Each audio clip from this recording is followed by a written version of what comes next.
श्री गणेशाय नमः। जय श्री कृष्ण। राधे राधे। नमस्कार दोस्तों आप सभी को आने वाली उत्पन्ना एकादशी की हार्दिक शुभकामनाएं। दोस्तों उत्पन्ना एकादशी का व्रत मार्गशीर्ष मास के कृष्ण पक्ष के एकादशी तिथि के दिन रखा जाता है, जिस वजह से इस एकादशी का नाम उत्पन्ना एकादशी पड़ा। दरअसल उत्पन्ना एकादशी के दिन मूल नामक असुर का वध माता एकादशी ने किया था। मार्गशीर्ष मास के कृष्ण पक्ष की एकादशी तिथि के दिन ही माता एकादशी की उत्पत्ति हुई थी, इसीलिए इस एकादशी का अधिक महत्व है।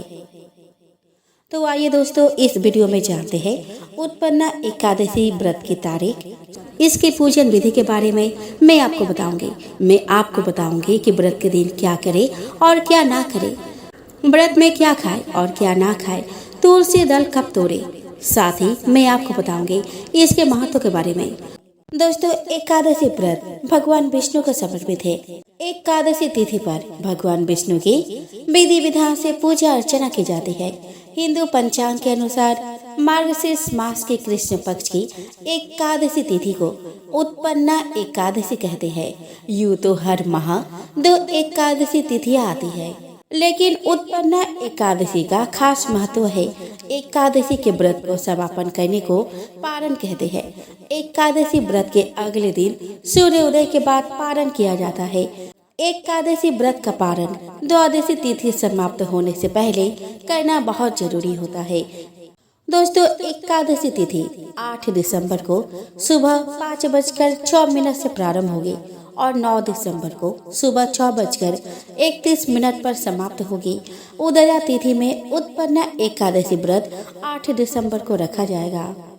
दोस्तों उत्पन्ना एकादशी व्रत का पारण 9 दिसंबर को किया जाएगा। 9 दिसंबर को व्रत पारण का समय दोपहर 1:15 से दोपहर 3:19 तक है। पारण तिथि के दिन हरिवासर समाप्त होने का समय दोपहर 12:41 है। दोस्तों 9 दिसंबर 2023 को वैष्णव उत्पन्ना एकादशी व्रत है। 10 दिसंबर को वैष्णव उत्पन्ना एकादशी व्रत का पारण किया जाएगा। व्रत पारण का शुभ मुहूर्त 10 दिसंबर को सुबह 7:02 से सुबह 7:13 है। पारण तिथि के दिन द्वादशी समाप्त होने का समय सुबह 7:13 है। आइए दोस्तों आप जान लेते हैं उत्पन्ना एकादशी की पूजन विधि के बारे में। तो दोस्तों इस दिन सुबह जल्दी उठकर स्नान आदि से निवृत्त हो जाए। घर के मंदिर में दीप प्रज्वलित करें। भगवान विष्णु का गंगा जल से अभिषेक करें। भगवान विष्णु को पुष्प और तुलसी दल अर्पित करें। अगर संभव हो तो इस दिन व्रत भी रखें। भगवान की आरती करें। भगवान को भोग लगाए। इस बात का विशेष ध्यान रखें कि भगवान को सिर्फ सात्विक चीजों का भोग लगाया जाता है। भगवान विष्णु के भोग में तुलसी को जरूर शामिल करें। ऐसा माना जाता है कि बिना तुलसी के भगवान विष्णु भोग ग्रहण नहीं करते।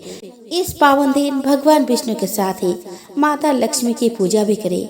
इस दिन भगवान का अधिक से अधिक ध्यान करें। दोस्तों कभी कभी एकादशी व्रत लगातार 2 दिनों के लिए हो जाता है। जब एकादशी व्रत 2 दिन होता है तब गृहस्थ लोगों को पहले दिन एकादशी व्रत करना चाहिए। दूसरे दिन यानी दूजी एकादशी को सन्यासियों, विधवाओं और मोक्ष प्राप्ति के इच्छुक श्रद्धालुओं को दूजी एकादशी के दिन व्रत करना चाहिए। जब एकादशी व्रत 2 दिन होता है तब दूजी एकादशी और वैष्णव एकादशी एक ही दिन होती है। दोस्तों 8 दिसंबर 2023 को सूर्योदय का समय रहेगा 7:00 AM पर और सूर्यास्त का समय रहेगा 5:37 PM पर। चंद्र उदय का समय रहेगा 8 दिसंबर 2:23 AM पर और चंद्रास्त का समय रहेगा 8 दिसंबर 2:21 PM पर। राहु काल का समय रहेगा 10:58 AM से 12:18 PM तक। अभिजीत मुहूर्त का समय रहेगा 11:57 AM से 12:39 PM तक। अमृत काल का समय रहेगा 3:50 AM से 5:33 AM तक। ब्रह्म मुहूर्त का समय रहेगा 5:23 AM से 6:11 AM तक। दोस्तों 9 दिसंबर 2023 को सूर्योदय का समय रहेगा 7:00 AM पर और सूर्यास्त का समय रहेगा 5:37 AM पर। चंद्रोदय का समय रहेगा 3:15 AM पर और चंद्रास्त का समय रहेगा 2:54 PM पर। राहु काल का समय रहेगा 9:39 AM से 10:59 AM तक। अभिजीत मुहूर्त का समय रहेगा 11:57 AM से 12:40 PM तक। अमृत काल का समय रहेगा 2:37 AM से 4:18 AM तक। ब्रह्म मुहूर्त का समय रहेगा 5:54 AM से 6:11 AM तक। दोस्तों एकादशी माता की उत्पत्ति भगवान विष्णु के हृदय से हुई है। दरअसल भगवान विष्णु जब शयन कर रहे थे तो वहां उन्हें मारने के लिए मूल नामक एक असुर आ पहुंचा। तभी माता उत्पन्ना ने प्रकट होकर उनका वध कर दिया। ऐसी मान्यता है कि उत्पन्ना एकादशी का व्रत रखने से अश्वमेघ यज्ञ के समान फल प्राप्त होता है। साथ ही व्रत के दिन दान करने से लाख गुना फल प्राप्त होता है। इस व्रत को करने से भगवान विष्णु के साथ साथ माता लक्ष्मी भी बहुत प्रसन्न होती है। दोस्तों हिंदू धर्म में एकादशी व्रत का काफी महत्व है। हर महीने में 2 एकादशी होती है, लेकिन दोनों के नियम एक ही होते हैं। हर महीने शुक्ल और कृष्ण पक्ष के 11वें दिन एकादशी तिथि आती है। इस दिन कई चीजों को खाने से परहेज किया जाता है। आइए दोस्तों अब हम जानते हैं एकादशी व्रत में क्या खाए और क्या ना खाए। दोस्तों एकादशी व्रत वालों को दशमी के दिन से ही तामसिक वस्तुओं का सेवन नहीं करना चाहिए। एकादशी व्रत के दिन किसी भी तरह के नशीले पदार्थ का सेवन नहीं करना चाहिए। दोस्तों पारण के दिन सात्विक भोजन ही करें। मूली, बैंगन, मसूर दाल, लहसुन, प्याज भोजन को भूलकर भी नहीं खाना चाहिए। दोस्तों इसके अलावा गाजर, जौ, बैंगन, सेमफली, सलजम, पालक, गोभी का सेवन भी नहीं करना चाहिए। एकादशी के दिन भूलकर भी चावल नहीं खाने चाहिए। एकादशी पर चावल खाने से पुण्य फल नष्ट हो जाते हैं। दोस्तों एकादशी पर पान खाना भी वर्जित है, क्योंकि इसे भगवान विष्णु को पूजा में चढ़ाया जाता है। आइए दोस्तों अब जानते हैं एकादशी के दिन क्या करना चाहिए और क्या नहीं करना चाहिए। दोस्तों एकादशी तिथि भगवान विष्णु को प्रिय होती है। अगर संभव हो तो इस पावन दिन व्रत रखें। इस दिन व्रत रखने से भगवान विष्णु का आशीर्वाद प्राप्त होता है। इस पावन दिन भगवान विष्णु के साथ माता लक्ष्मी की पूजा अर्चना भी करनी चाहिए। माता लक्ष्मी की पूजा करने से जीवन में सभी तरह के सुखों की प्राप्ति होती है।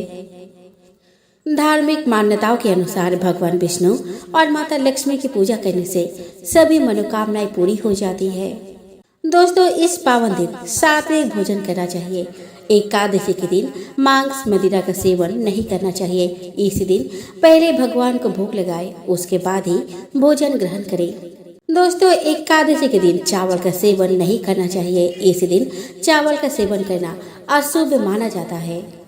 दोस्तों एकादशी के दिन ब्रह्मचर्य का पालन करना चाहिए और किसी के प्रति अपशब्द का प्रयोग नहीं करना चाहिए।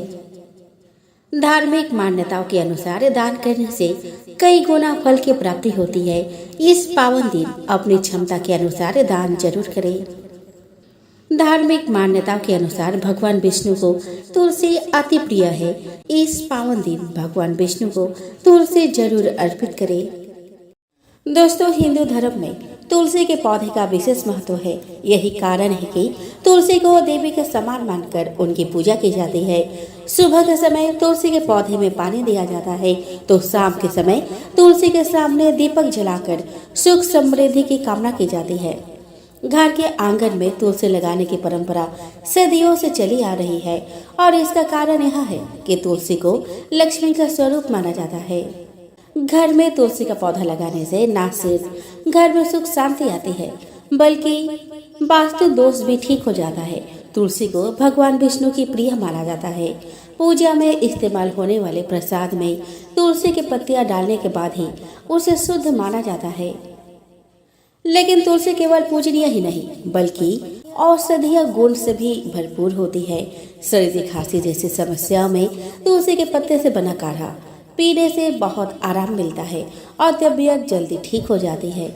बहुत से लोग अपने चाय में भी तुलसी का पत्ता डालना पसंद करते हैं, लेकिन अगर आप चाहते हैं कि आपके घर में सुख शांति बनी रहे और पैसों से जुड़ी कोई समस्या ना हो, तो तुलसी के पत्तों से जुड़े कुछ नियमों का पालन करना आवश्यक है। आपको पता होना चाहिए कि तुलसी के पत्ते को किस दिन और किस समय पर नहीं तोड़ना चाहिए। दोस्तों, तुलसी के पत्ते को रविवार, मंगलवार और शुक्रवार को नहीं तोड़ना चाहिए। इसके अलावा एकादशी के दिन, द्वादशी तिथि, अमावस्या और पूर्णिमा तिथि के दिन भी तुलसी का पत्ता नहीं तोड़ना चाहिए। मान्यता है कि ऐसा करने से घर में गरीबी आती है। सूर्योदय से पहले और सूर्यास्त के बाद भी तुलसी का पत्ता नहीं तोड़ना चाहिए। घर में जब किसी बच्चे का जन्म हुआ हो तो जब तक बच्चे का नामकरण नहीं हो जाए तब तक तुलसी के पत्ते ना तोड़े। अगर घर में किसी की मृत्यु हो जाए तो 13 दिन तक तुलसी का पत्ता नहीं तोड़ना चाहिए। इसके अलावा सूर्य ग्रहण, चंद्र ग्रहण और संक्रांति के दिन भी तुलसी का पत्ता तोड़ना मना है। बिना स्नान किए या अशुद्ध हाथों से कभी भी तुलसी का पत्ता नहीं तोड़ना चाहिए। ऐसे पत्ते भगवान की पूजा में स्वीकार नहीं किए जाते। दोस्तों, तुलसी के पत्तों को 7 दिनों तक बासी नहीं माना जाता।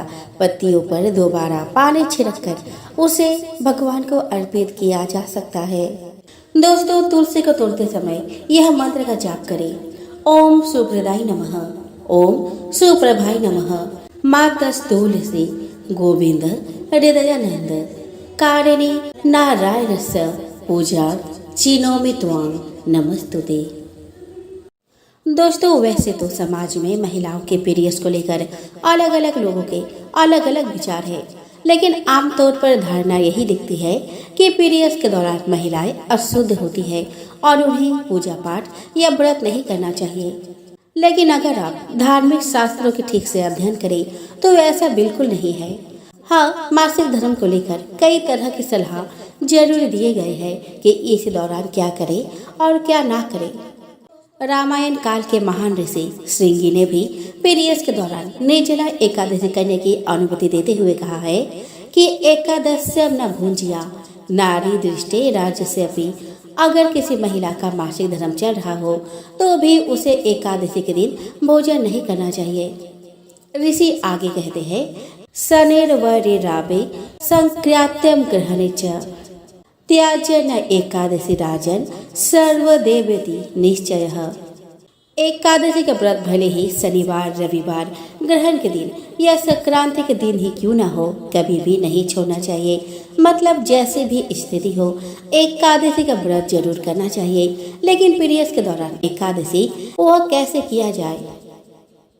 तो दोस्तों, पीरियड्स के दौरान व्रत कर रहे हो तो सबसे पहले स्वच्छता और पवित्रता का ध्यान जरूर रखें। पूजा के सामग्री को अपने हाथों से स्पर्श न करके किसी और से देवता पर अर्पित करवा दें।